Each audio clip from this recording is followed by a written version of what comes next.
位观众朋友，大家好，欢迎收看12月17日早起新闻，我是陈哲安。新闻一开始关心天气，这最近的天气有较冷啊，温度是一个落低，佮加上年底到啊，大家聚会嘛较济，流感疫情是可能会搁再加悬。这疾管署是有个讲到，新正过年时，可能就是这波疫情上界严重的时阵。天气这么寒，早暗温差大，北半球真侪国家疫情拢长咧拖，咱国内防疫嘛开始单警报。疾管署预估，伫咧12月中，流感的疫情会开始滚价，过年可能就会达到高峰。国内的疫情，我们还是预测12月中就开始升温，到过年的时候会到高峰。那目前是北半球几乎都是在流行的状态，所以我们还是预请大家接种疫苗。这礼拜类流感门急诊的患者，甲顶礼拜差不多。12月初9至15之间，有增加10例流感重症的病例，大多数拢是感染到 H3N2 的病毒，而且拢无做过预防针，有慢性病史的患者为主。上周有新增10例的流感重症病例，那主要感染的病毒也是这个 A 型的 H3N2 为主，而且大概有80%的个案是没有接种过本流感剂的疫苗，那多数的个案也都具有这个慢性病史。不过，重症的个案当中，有一个9岁查甫囡仔是已经做过预防针，由原引发肺炎，好在再经过治疗，已经顺利出院。疾管署指出，对各国的观察来看，流感预防针对 K 分子的病毒效果较有限，不过也是会当降低重症甲死亡的风险。在这个 H3N2 的部分有所谓的这个 K 分支的比例很高。那 K 分支它的特性就是说，在这个疫苗的预防感染的这个保护效果呢，可能会下降。疾管署表示，因为民众真踊跃去注射，有个加买15万筒公费的预防针，按算伫17会配送到位。呼吁也未去做预防针的公费对象，尤其是65岁以上的老大人，佮有慢性病等等高风险的族群，要赶紧去注射。公视新闻采访报道。今仔透早，这各地同款是真凉冷。这中部以北甲宜兰的低温是13至17度，南部甲华东地区是18至19度。咱来看温度。今仔各地拢是侪云好天，水气增加。这嘉南的北海岸、大台北山区、宜兰地区可能会落雨。下晡开始到明仔透早，雨水会搁较济。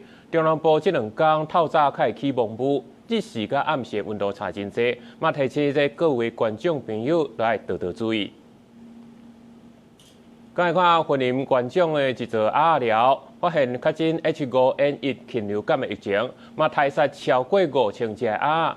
最近早时甲暗时温度是差真济，鸡仔甲鸭较无抵抗力，而且这寒人的倒照飞来，有传染病毒的风险，业者嘛要搁较注意。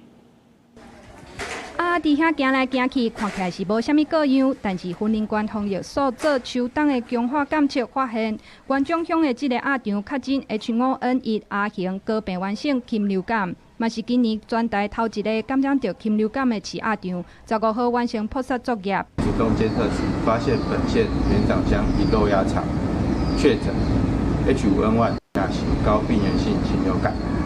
随即依标准作业程序启动扑杀作业，即扑杀16周龄肉鸭，计5267只。根据防检署统计，今年1月到今，全台确诊甲扑杀的禽流感案场拢总22搭，包括鹿禽18搭、鹅3搭、甲鸭1搭。这几天寒流受日夜温差是搁较大，较会致病，呼吁业者爱做好预防的工课。白天和那个晚上的那个温差会差非常大。所以这边也要做好那个禽场的这个保温，还有通风因为温差大的时候可能会造成那个禽只紧迫那禽只紧迫的时候会造成它抵抗力降低，那降低的时候可能就会容易染病。防检署讲，即马是渡照过冬的高峰期，近期伫高雄、台南沿海的岸鸭科野鸟排围，拢验到高病原性禽流感。业者爱持续做好防鸟设施、消毒甲门禁管制，发现各样就要随通报。若是无主动通报，照规定会当罚上悬100万的罚款，而且扑杀别个补偿。公视新闻采访报道。过来看桃园的路竹是有沙石场，上在伫暗时偷倒有重金属的垃圾水，竟然发现佮家己装监视器。这稽查人员落尾是用这无人机找到证据，甲这2间公司24个人拢总提出公诉。稽查警员半暝去沙石仔场外口的水沟啊采样甲搜证，为着不爱打草惊蛇，还佫甲声音压低。打一下下面的水菌啊！打一下下面的菌啊！稽查警员甲涂煤水呛起来，出来入去内底，一个一个冒生命的危险爬起伫讲线顶悬，总算到沉沙池。现场撞到当地的白垃圾水。水位起来了，一开始水位没这样子啊，可是它现在水位起来了。经过检验，这涂煤水内底有重金属、白铜甲所有形态的钴，宣布的固体高度有到1公升505000毫克，超过标准1万倍以上。业者趁半暝偷排高污染的涂煤水，海岸线嘛因为安尼则真侪涂刷。不过业者是真干巧，佮派人去外口监控，互稽查人员要调查都要叫头脑。一有风吹草动哦，它马上就不排水。找气象条件不是很好的时候，他们认为我们环保机关的人不会出来，所以他们就会比较松懈。桃园地检署指挥台中彰化宪兵队、环境部、甲桃园市环保局等的单位侦办。今年8月17，查到伫路地的沙石仔场长期偷排垃圾水，危害河川海洋的生态，甲民众的健康。甲两间公司甲24个人提起公诉。被告等人长期5年利用暗管排放污水，严重污染环境。检察官请求法官从重量刑，并申请没收不法所得12亿元。环境部即届搜证，靠无人机挂红外线的热显像仪，侦测到抽水毛搭伫咧运作的时阵，温度会加悬，才有法度掌握伊的位置。咱若伫咧机场附近要飞无人机，嘛是真受考验。法台允许我们无人载具起飞的这短短的几分钟的时间，我们去做这个空拍的行动。这间沙石仔场做加工，废水应该全部拢回收，不过业者煞是恶意偷排出去。经过5年的调查，将其尾环保单位总算是成功搜证，嘛当场查到违法的行为。地检署甲法院申请被告13个人羁押禁见核准。记者综合报道。政治消息，行政院长杜英泰针对财委法宣布未附属，创下宪政头一例。这总统赖清德嘛发表谈话，讲是在野独裁，立法院甲朝野是继续咧管。民进党团嘛表示讲，这时阵这韩院长就更加应该出面来调解。行政院长杜英泰宣布不附属财委法，创下宪政首例。总统赖清德15晡暝也向民众发布谈话鸦片。这是对民主的侵蚀，更是将台湾推向立法滥权、在野独裁的悬崖边缘。也不过，行政院不附属也伫立法院引起朝野攻防，针对赖清德批评在野独裁，民众党主席黄国昌反问，国会3读通过的法律安怎会是独裁，并无合逻辑。国民党也批评。赖清德、卓荣泰，你们践踏台湾的民主宪政，注定在中华民国宪政史上留下骂名。你不附属、不执行，那其实国会存在不存在的差别是什么？没有国会，没有所谓的宪政的权力平衡，那叫行政独裁。民进党立院党团干事蒋嘉彬希望赖清德未来拿动用院制调解权，立法院长韩国瑜会当再来参与。我们也对韩院长能够未来能够正式愿意协商，他也有共同调解，跟总统来共同调解我们宪政机关彼此的争议，不然他没有出席就是没有出席。前立法院长游锡堃活2年无踏入立法院，这摆3地立法院举办新册发表会，包括立法院长韩国瑜、前立法院长王金平、苏家全等人拢到场小庭，访问到最近的宪政僵局，哪里中央及政府各自表态。我还是一句话，台湾民主路，大家一起走。这叫整体的，不是韩院长一个人能够处理的事。院长会不会觉得现在台湾是一个宪制危机的一个时刻？是一个的确是的。好，谢谢啊。是怕你选总统。好，谢谢。面对朝野对立成员，立法院内外无共世代、无共立场的政治人物，对宪政僵局拢各有看法。也毋过短时间内恐惊真歹有解决的方法。公司新闻采访报道。中国性团体台湾社会福利总盟昨晚办感恩餐会，总统赖清德甲行政院长杜英泰是拢有去参加。这总盟的理事长嘛，致辞讲嘛批评这新版的财委法是拖累财政，损害台湾民主。财政主权下放地方没有不好，不过当某些县市首长有暴发户心态，宣布加码普发这种缺乏财政纪律的民粹政策，最终伤害的恐怕是社会上最需要协助的弱势民众。总编的理事长嘛，感谢行政院长杜永泰伫咧财委会修正了后，甲406亿的社福补助留予地方，嘛支持总统罗清德继续推动健康台湾，建议中央都要落实社福规办的协商制度，嘛要赶紧来起社会主体，放任社会救助法的申请标准。再来看新北市长高虹安，较早伫咧做立委的时，涉嫌诈领助理费，一审甲判贪污关7年4个月。昨是二审撤销贪污罪，甲这依照规则文书罪判关半年，会使换罚金18万来台。这高虹安表示讲，伊会依法来提出诉职，赶紧转去上班。约谈到案，本地是民众党部分区立委转去选县市长成功的新竹市长高虹安，洪指控伫立委的任内涉嫌诈领助理费，洪照贪污罪起诉，一审重判7年4个月，铁托公权4年洪停职。专案上诉了后，高等法院26宣判，该照公务人员登载不实的伪造文书罪，判刑6个月，会当用罚金18万大刑。专案阁会当上诉。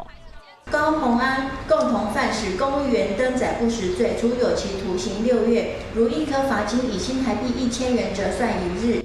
本地一审是认定高虹安聘用助理铺报收金含加班费，互立法院的承办人员登载伫公文书甲重判。不过二审认定无构成贪污罪，认为讲立法院组织法规定讲助理费是实质补助，使用会当有春秋，而且助理费是每一个立委做一个单位，预算是伫咧委员文件的业务内面，助理收金加班费属立委补助费的性质，嘛认为讲立委公费助理费本质属立委补助费性质，咱三金制度是对其他的立委办公室。高虹安市长没有贪污，我们也希望民进党政府已经把这个国家搞得四分五裂的同时，应该从这个判决开始停止撕裂国家。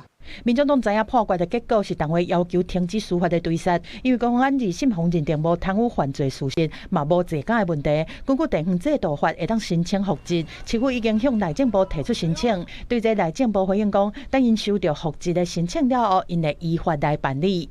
恭喜高虹安市长，终于司法还他清白，也期待高虹安市长能够尽快复职，那回到市府的团队，跟大家一起继续打拼。明年也是这个县市首长的一个大选，不管在我们的上一届主席跟现在的主席都一直希望我们地方要来支持我们高市长。公安的被告内面有一个人是维持无罪，其他3个人是分别被改判2个月到4个月不等的刑期，而且会当假罪2年。高虹安是发出声明感谢合议庭对事实来做出判断，会较紧转去做市长的工作，一切等想到判决书了后才回应。今麦二审贪污的罪名无成立，嘛牵动高虹安的政治发展和民众党的政治布局。记者综合报道。继续来看今日的早报重点，先来看联合报。卫生部长赵宗良表示，打算伫未来这几年投入9000亿的经费，配合人工智慧甲智慧医疗，打造台湾大健康医疗新基产业。再来是自由时报，立法院会通过海南chấp法当中4项的修正案，若超工破坏海南会当没收工具，这船只若无正当的理由，若无买出港会当扣船，上当会罚到1000万。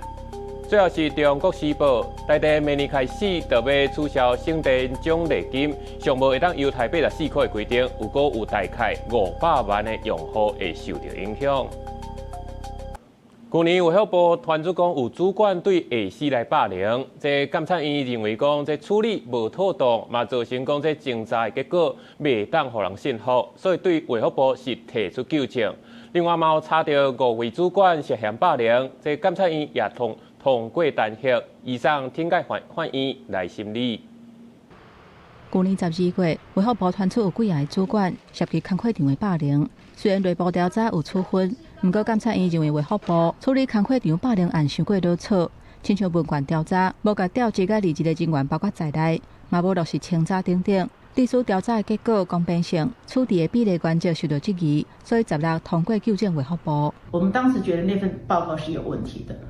然后果不其然送到监察院以后，因为监察院有完整的这个听证调查权，完整的调查权，所以他们拿到全部资料以后，做出这样的判决，这是应该的。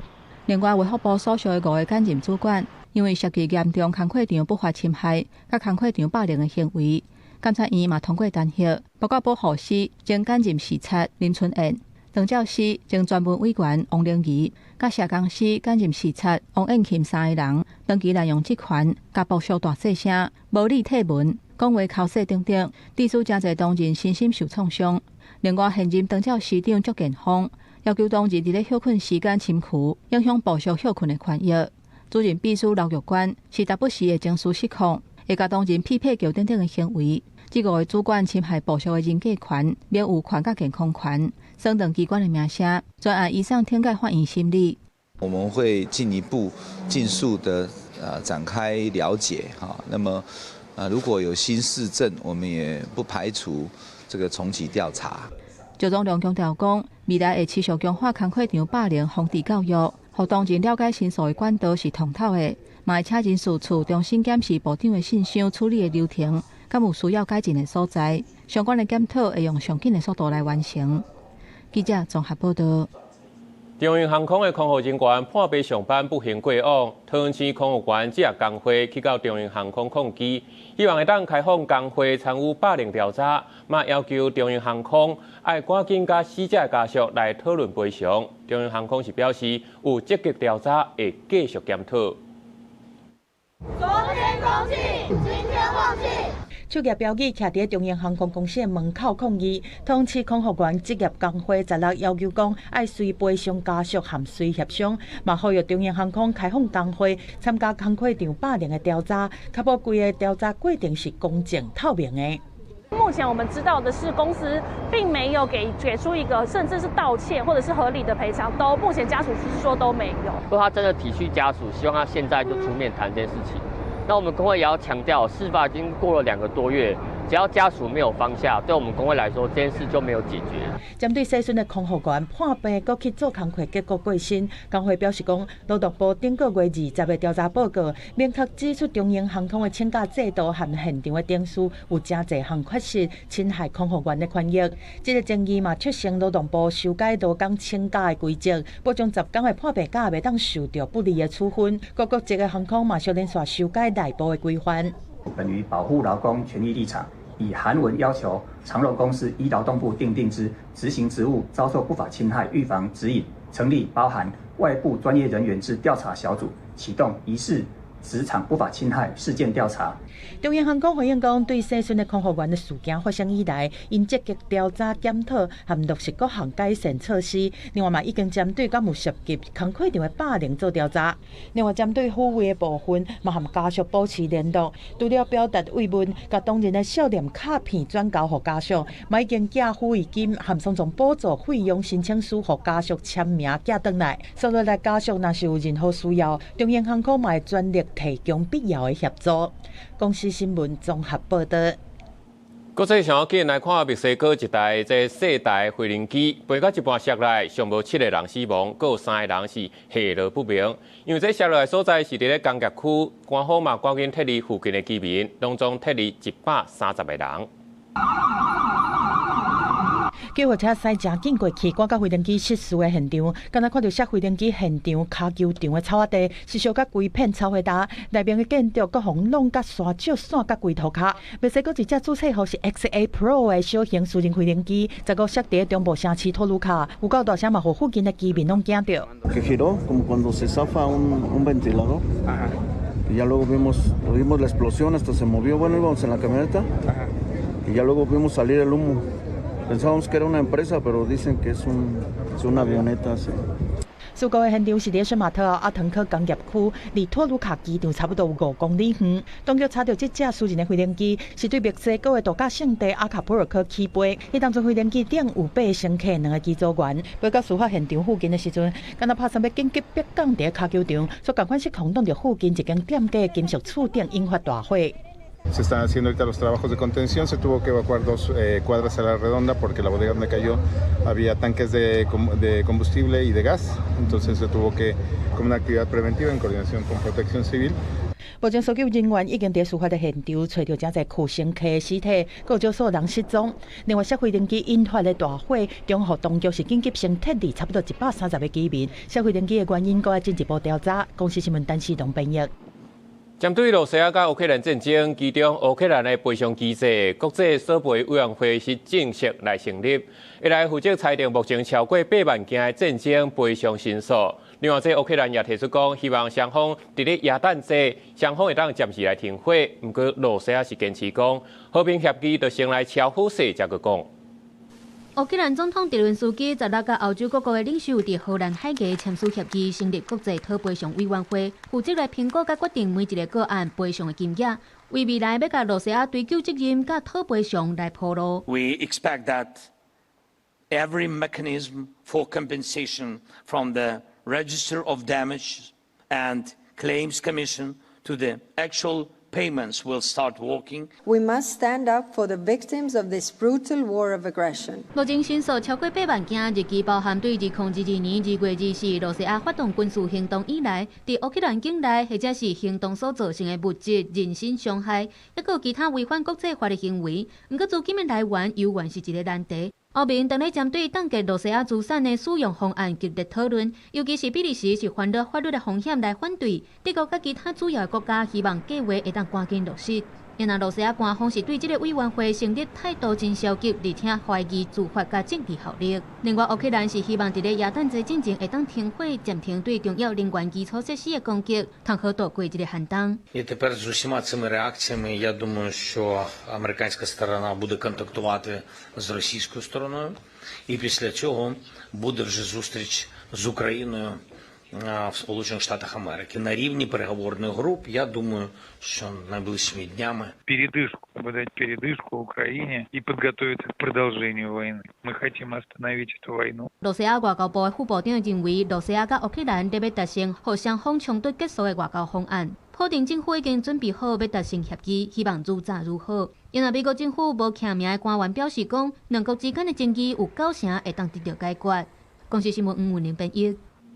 继续来看香港一团媒创办人黎智英起诉香港政府按3条罪，相当可能会关14人。美国总统川普表示，伊要当面去要求习近平把黎智英放出来。另外，因为这黎智英有英国的国籍，英国的官方嘛呼吁中国政府都要赶紧放人。香港一团媒创办人黎智英防止控射击，香港国安法犯下串谋发布煽动弹劾甲串谋勾结外国势力案，15号香港国安法法官判3项罪名拢成立，相当会当判无期徒刑。美国总统川普15号伫华府表示，伊要当面甲中国国家主席习近平替黎智英求情。I feel so badly. I spoke to President Xi about it, and I asked to consider his release. He's not well. He's an older man and he's not well. So I did put that request out. We'll see what happens. 黎智英有英国公民身份，英国外交部甲中国驻英国使馆15互相约见对方代表，强烈表达立场。中国驻英国大使郑德光强调，中国无承认双重国籍，呼吁英国放弃士兵心态，是停止干预香港司法甲中国内政，停止包庇反中乱港分子。英国外交大臣高彪15伫国会强调，这个案有政治动机，呼吁是释放黎智英。Jimmy Lai now faces the prospect of a sentence which, for a man of 78 years, could mean the rest of his life in prison. I call again for Jimmy Lai's immediate release. 黎智英查某囝黎彩15也伫美国呼吁香港当局释放伊的父亲，佮强调黎智英得到释放了后，袂佮将事政治活动所落来真正的奉献予信众甲家人，佮较强调一旦黎智英被关到死，会成做民主烈士，佮较是中国政府永远的污点。If my father dies a martyr in prison, it will be a stain that they will never be able to erase. I mean, it is not in their interest for that to happen. 黎彩最近几摆接受媒体访问，表示黎智英得糖尿病，伫家中的健康状况愈来愈差，体重减轻，不时心肝病破菜，听力也衰退。为了向我讲出父亲状态真相，黎彩几个月前离开香港，冒着无法度过转去的风险。黎智英的第3后生黎仲君15号伫英国游说，英国政府要求北京当局释放有英国公民身份的父亲。公司新闻景元庆编译。今日国际上要有啥物大代志，做回来看世界。2023年诺贝尔和平奖的得主穆哈马迪，搁再去互伊朗官方来逮捕。初步了解是因为伊去参加一位律师的追悼会，公开表示这位律师的死因是非常可疑。泰国甲柬埔寨边境冲突造成上无34个人死亡，双方拢指控是对方先来起事。泰国是经过柬埔寨，除非柬埔寨先宣布停火，才有可能停战。美国总统川普搁再宣布旅行禁令，名单是搁再增加7个。另外嘛，针对15国提出部分的入境限制，包括替巴勒斯坦自治政府旅行证件的人也禁止来到美国。再来看台中梨山的茶农，讲这个月过初去到法国来比赛，摕到特别奖。主办单位颁奖的时，下骹所有那就是中国大使馆的人，是真无品，徛起来唱声，讲台湾是中国的。其他在场的人嘛，甲唱转去，叫伊就爱较安静咧。台中梨山种茶农面谢中林，穿西装准备就台领奖，不过台骹煞有人伫咧欢。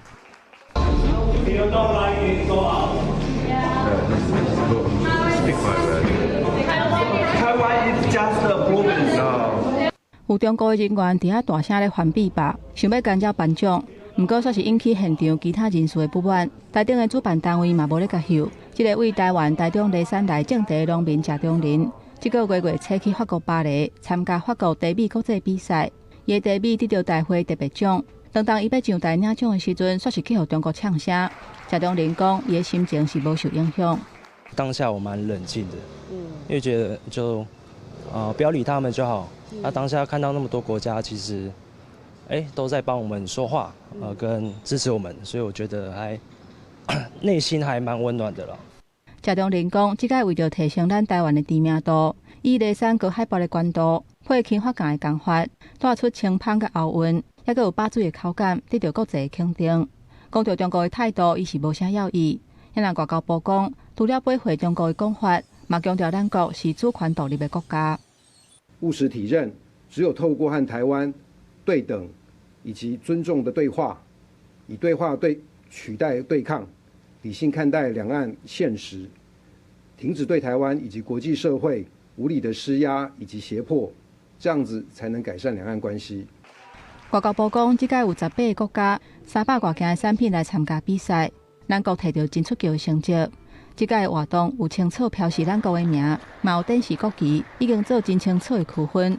中国无权插嘴甲介入，嘛呼吁中国应该理性看待，遵守国际社会文明甲礼仪的正常规范。记者综合报道。去年9月，在中国福建才开放居民坐小三通来观光，所有中国中人利用这小三通，介绍13个中国人来咱金门来违法做工，落尾是去互移民署来查到，遣送回去中国。即马上惊就是这群工人无技术，颠倒害到咱的工程是出问题。工人客满工地楼梯间，也毋过因并毋是合法国籍移工，而是来自中国的非法做山工的人。因为几摆入境甲每一摆停留到入境许可期满才走，互移民署甲福建省调查处等单位查获。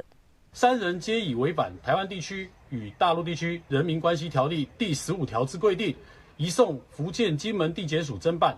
中国旅客陆续落船，今日小三通伫去年9月开放开放福建居民的观光通行。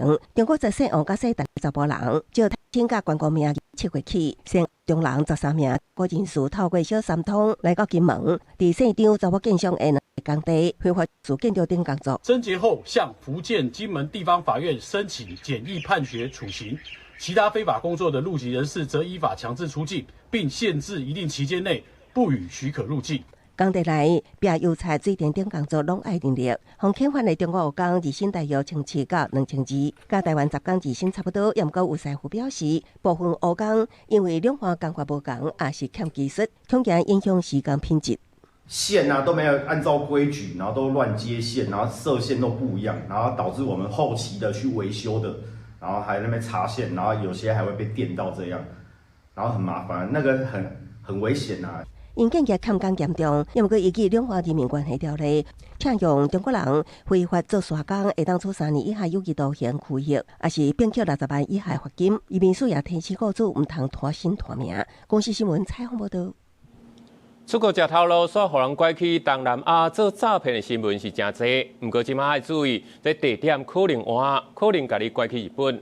咱的驻日本代表处就接到通知，讲今年有50个台湾人伫咧日本做诈骗，比去年佫加10倍。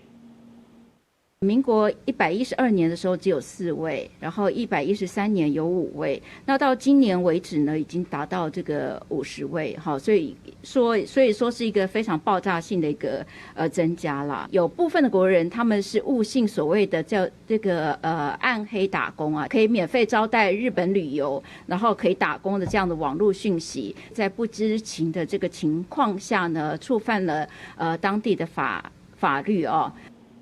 外交部表示，大部分的台湾人拢是相信会当免费招待旅游、做散工的网络消息。这款诈骗案今年是加真侪，代表这台湾人也无够明确。那准人已经互抓起来，咱的驻日本代表处会通知家属，提供必要协助。继续来看高雄大发工业区，昨是有一间塑胶工厂爆炸大火，乌烟冲天，烧超过4点钟，嘛造成一个员工受伤。环保局是认为讲，这业者已经违反空污法，上重会罚到500万。火灾经过一直弹，规条路已经和乌烟大甲看不清。高雄大发工业区一间塑胶工厂，昨日瓦道向强度焚烧起来，阵阵的乌烟就连几公里远的所在都看现现。业者讲，因主要是在做塑胶碗盘甲建材，工厂内底有大量的塑胶原料甲成品，到底是安怎烧起来的？因家己嘛查无章。第一时间就是只有听到“砰”的一声，那我们第一时间就是有赶快拿水要去灭火。但是水压不足，靠，迄烟是都乌的嘛，你天顶拢乌，阮就中昼差不多12点要食饭前，阮就看那个全校广播说小孩子先就今天不要出来外面进行游戏，都待在教室里面，要请老师配合。因为透西北风甲乌烟吹对大寮甲屏东新横过，不时有臭味。环保局也发警报通知民众爱关门窗，莫出去外口。消防局表示，因赶到规个时，规个厂区已经烧甲未收煞。隔壁电子厂也紧急疏散员工，除了派出8挂规个经济消救水线拍过以外，也派出机器人入去火场抓水，先把火势控制厂区的范围，莫搁传出去。到现场已经全面燃烧，我们发现它疑似是回收的聚苯乙烯发泡隔热板的加温炉爆炸。大寮校工处的民众如果没有这个事情的话，尽量能够紧闭这个门窗尽量减少外出。这场火灾无人受困，敢若一名外籍移工卡受伤，因为厂区交导火物件多，消防局出动46台车，117柜的经济消去拍火，也是无法度完全控制火势。另外，环保局也随时监测空气品质，因为大火造成的乌烟实在伤惊人，已经对业者开单，会罚10万到500万的罚款。记者柯家族柯兆勇高雄场报道。继续来看台南新营的一栋透天拜一下暗，那就是瓦斯爆炸，这厝内10甫人规身躯是50%的烧烫伤，还有一个骑奥多摆拄经过的人，去互崩破去的玻璃刮到，厝边隔壁是10户受到牵连，这现场规片是怒苍苍。对监视器画面会当看到凶凶嘣一声，一栋透天邻家厝的玻璃崩起，铁皮飞出去，规个拢玻璃幼啊！地点就伫咧台南新营文化街，事故发生伫咧15暗时8点外，边仔厝边叫是地动也是车祸，毋过事实上哪像是气体爆炸。边仔卖宵夜头家讲，好咧加在拄着公休，虽然店面有受到影响，搁来爱修理物件，爱休困几下工。拄昨无做生意煞，好加在，幸运啦，蛮幸运的。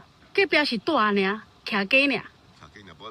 无，之前咧卖衫裤，即马无。店里伊就2塞，阮咧塞有2塞就拢洗举就去啊，规个拢拼出来，规个拢火啊。刚才无烧起来无啦。这单事件唔但影响10户，造成2人受伤，其中72年厝的查甫人规身躯50%火火烧着，目前伫咧永康基美病院治疗。另外一个骑机车经过是互玻璃片弹着伤，送医观察。透早火调人员嘛到场调查，到底敢是加速流出来，也搁咧鉴定当中。所以我们还没确认呢，就是说应该是气体爆炸，疑似气体爆炸，但是详细情形我们还是要现场给它清理了以后才能确定是。发生事故的门口头前，通看到5公斤的加速桶，记者是得到其他的加速行，业者提醒，厝内加速桶爱注意检验牌仔的安全期限。那假使讲到3年就要换一届，平常时就要检查光线敢有避开。下次检验日期有没有符合在规定里面时间？可能是管线，也有可能是调整器，都有可能。要实际看才知道。业者嘛强调，若厝内闻到足重的加速味，就要随甲开关关掉，就搁偷偷拍开窗仔门，兼卡号119，避免不幸的代志搁发生。记者苏台南采访报道。今仔早早起，伫咧台南的安平，有人食酒塞车，撞到驶伫头前的粪扫车。这徛伫粪扫车车尾清洁真悬，当场是起互弄死。食酒塞车的驾驶甲掠来酒测去分，嘛超过标准的3倍外，当场是移送法办。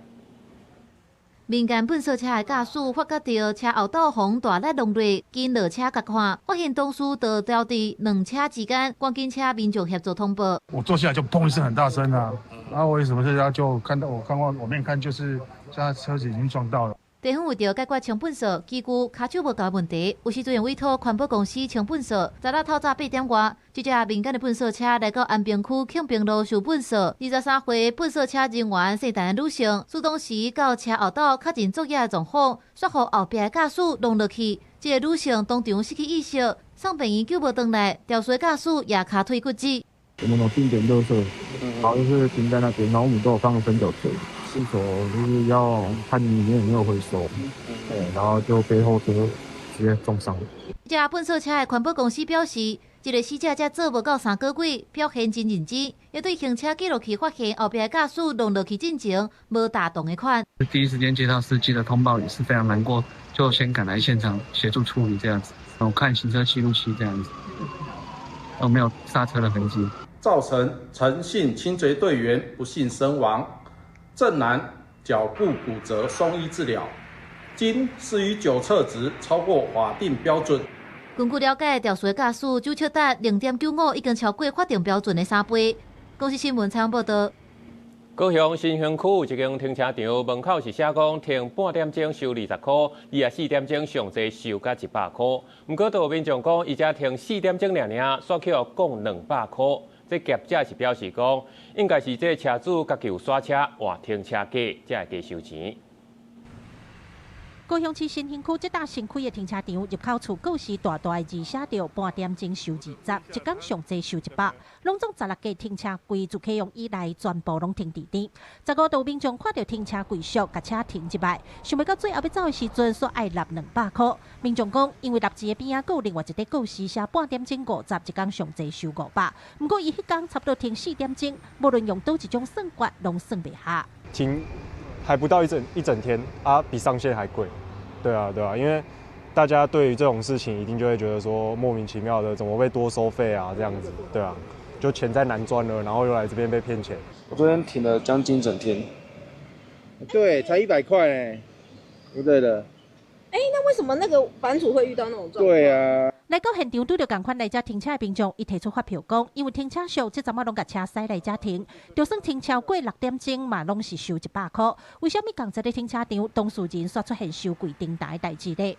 咱实际打电话去问业者，业者讲有可能是车停好势了后，佮有刷订单造成的。如果说他有更换车格的部分的话，可能就是会重新计费。民众上午停放一处车格，那下午再移至另外一处车格，且各停放时间均超过3个小时。依现行公告与计费方式，2段停放分别达到当日上限计费条件。业者表示，目前收费以入口迄块牌啊为准，另外一块是公部门核定的收费标准。这款新型的停车场无设违则，拢是用监视器来做车牌辨识收费，边啊拢有告示提醒民众，若是刷订单会定算钱。记者郭家做区长用高雄场报道。人讲父母教囝是天公地道，不过嘛爱有站责，袂使去影响到囡仔的心理健康。父母的听解权的修法，有民团是建议政府应该就要定清楚。嘛有立规是拍算要提案修法，甲条文内底袂使有暴力行为，即句甲改做爱用正面方式管教囡仔。教养有方向，家庭不慌张。因大声喊口号，希望政府伫咧父母亲子教育顶面有搁较侪帮赞。因为过去民法第1085条有关父母听解权的修法，将听解的字样摕掉，捌引起家长烦恼甲社会议论。家长、理小团体甲立委举办记者会，呼吁政府爱重视强化亲子教育等等资源的配套。过去行政院版本其实很多，家长一看就会觉得有点不太舒服的那种感觉，所以我们其实很在意说版本上面的一个微调，如何能够把合理的处罚措施，合理的处罚措施是能够明确的被定义出来。我觉得这件事情是当务之急。立委嘛将提案修法，针对条文中不得对子女做出心性暴力行为的字样提掉，改做采取正面、适切、符合儿童最佳利益的教养方式，这种正面的字样。其实我们就是把它写得更明确哈，就是说让这个家长在行使保护跟教养职责的时候更明确、正向且符合儿童不同发展阶段的一个指导原则。立法委员他要采一个正面表列的方式来规范，那本部当然就是予以尊重。那未来在立法院的相关草案的进行中，我们再进行广泛的讨论。参与会议的团体鼓励父母以符合儿童最佳利益的方式教养下一代，嘛强调教育无应该用吓惊的，爱建立伫支持当中，让家长安心教养囡仔伫尊重甲理解中成长。公视新闻采访报道。立法院是按算明仔载就要针对这青年基本法进行党团协商，有青年团体就呼调野应该量早达成共识，嘛希望会当伫咧这个会期商讨紧定落来。另外也建议讲，爱修改这选拔法，18岁就会当来投票，听这少年人的心声。党团协商要完成，党团协商要完成，青年基本法要过关。青年基本法未达过等啊，几个青年团体呼吁立法院18个党团协商，会当以具体行动完成协商，取得共识。现在有关青年的法规散落各地，没办法盘点统整，也没有专属的权责机关可以权责青年的事务议题。执政端与行政端脱钩，所以其实很难看出一些实质的成效，所以导致青年政策沦为各部会附属的 KPI。青年团体表示，青年基本法会当整合跨部会青年政策，落实青年主流化，希望本会期会当完成商讨。青年基本法所显明的青年主体性，选拔法来的18岁公民权的制度修正，爱当在思考赶步推进。本届的立法院其实朝野在18岁公民权就修法上面是有一个契机在的，那我想这也是非常重要的进展。青年团体观察，党团协商会针对青年年龄界定，敢是落地18岁公民权，甲敢是设立青年专责基金去讨论。亲民协的角度，我们是支持行政院版本的18岁到35岁，在18岁以下的年龄，它有儿少权法相关的保障。未来青年的发展里面，应该要有基金的支持，但是如果没有这样的完整的财源来源的话，那我们支持的版本是行政院的版本，也就是未来政府仍然应该宽列青年发展的基金。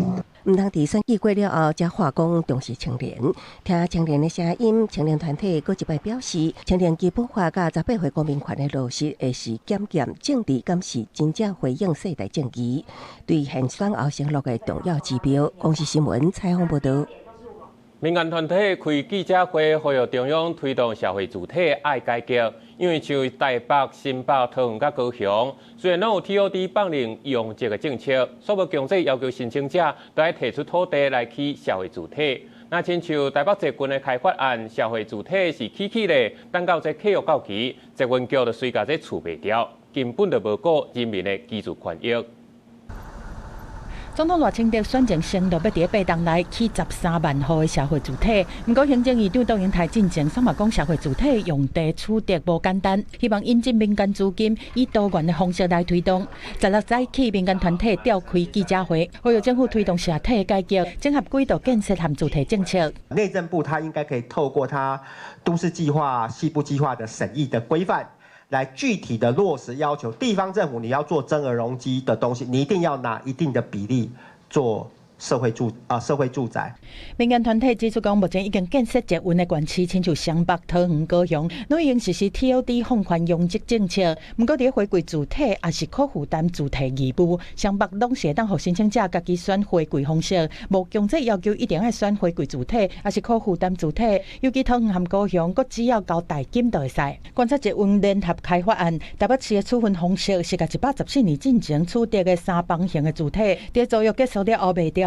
新北市暗算全数拢甲卖掉，绕一个弯，让捷运局把这批住宅卖掉，然后都发局辛苦的要重新盖一批住宅。那所以台湾这种各自为政、多头马车、精神错乱的部分，经常在现在的公共政策存在。民间团体认为讲要改善 TOD， 敢若收代金，含零开体全面卖掉这状况，必须要互中央来介入，建立固定比例主体回归标准。内政部讲，中央推动社体是采多元兴办的方式，会动下部会和民间合作的力量。另外，交通部今年7月，嘛完成大众捷运系统建设和4块地啊土地开发审查要点，争议拥挤的回归应该纳入社体规划办理。记者综合报道。台北艺术大学办投票，今年10大艺文新闻前3名是台北戏剧奖办头一届，立法院台文化部医生，台湾伫咧奥萨卡世博会文化实力。方才通过第79案，文化部主管追加预算全数删除。今年文化部预算改动了后，对甲预算阁互国会提调，各有台湾伫台版世博展现的文化软实力，拢入选今年10大艺文新闻的第2名和第3名。第1名是今年办头一届的台北戏剧奖，这是北艺大办的民间投票活动。学者表示，较特别的是，今年头届针对绘本和青少年漫画的金会奖和金漫奖新闻嘛入选，通看出针对少年家推出的文化政策受民众的重视。我想，这个奖项其实是代表了文化政策的转向，它有一个非常不一样跟多元的发展。今年的10大，我们可以看到很多的表演团队不管是政府主动的要去做文化外交，或者是他自己个人像劝世3姐妹、像布拉，愿意去走向国际，让台湾在这么艰困的处境之下，我们还可以走向国际。10大艺文新闻票选已经办15档了，学者认为透过新闻票选嘛，通看出民众关心的代志。文化部长表示，看到民众关注台湾艺文伫咧国际表现，嘛打算明年台湾插演艺团队奖励计划，要用比赛方式来评选，好有潜力的表演团队，通得到政府的补助支持。布拉瑞扬团队突然就变成品牌团队，像劝世3姐妹就突然进到百老汇，我对于这些现象我都非常兴奋。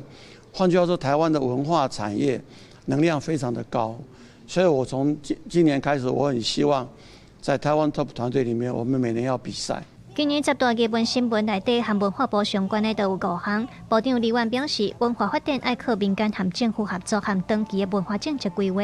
明年度预算编列297亿，希望扩大整合各项艺文活动，让台湾文化继续走向国际，嘛，让咱的艺文继续步新意。记者卢尚如、郑俊尧台北报道。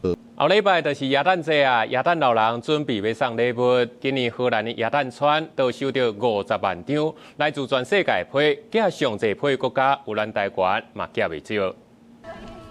位于芬兰拿破兰首府罗瓦涅米180公里的耶诞村，夜色真灿烂，灯火布置也真热烈，充满真高的耶诞气息。真侪游客早早就来卡位，准备过一个在地的耶诞假期。根据当地观光单位统计，当年平均达到70万人来耶诞村。It says Christmas everywhere. Just if you look around, you have the snow, you have the lights, you have the elves, you have Santa. So everything is just wonderful. Pretty different. I think it's like 42 degrees Celsius at home at the moment. So we're sending photos to the family and they're pretty shocked. 在真侪国家，耶诞节代表岁末盛宴，除了是迎接新年的开端，也感念过去一年点点滴滴。今年耶诞老人照例收到来自世界各国大细汉囡仔的贺元批，耶诞精灵也整理出大家上要爱的礼物清单。Things like Legos are always popular, books as well. But nowadays, also, of course, electronics, new phones or laptops and things like that. And this year, I would say Labubus have been a big hit as well.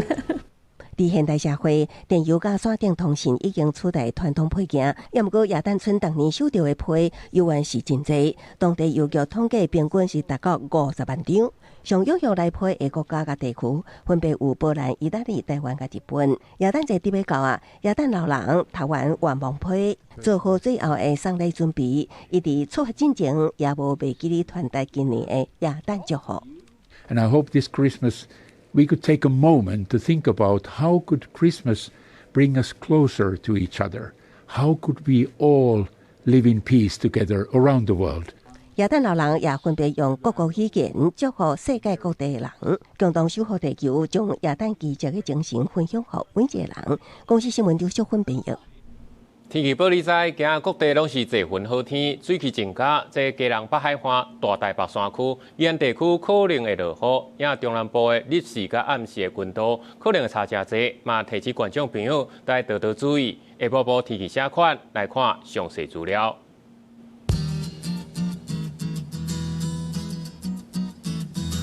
北部地区13度至24度。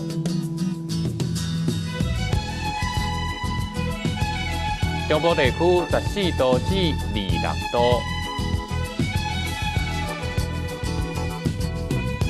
南部地区14度至29度，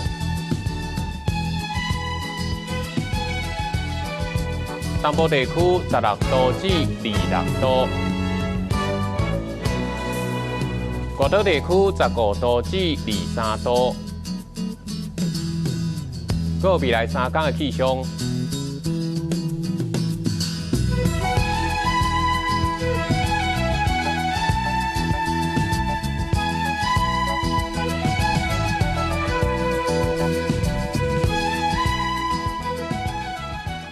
感谢你收看今日的早起新闻，我是陈志安，那明仔载同一时间再会。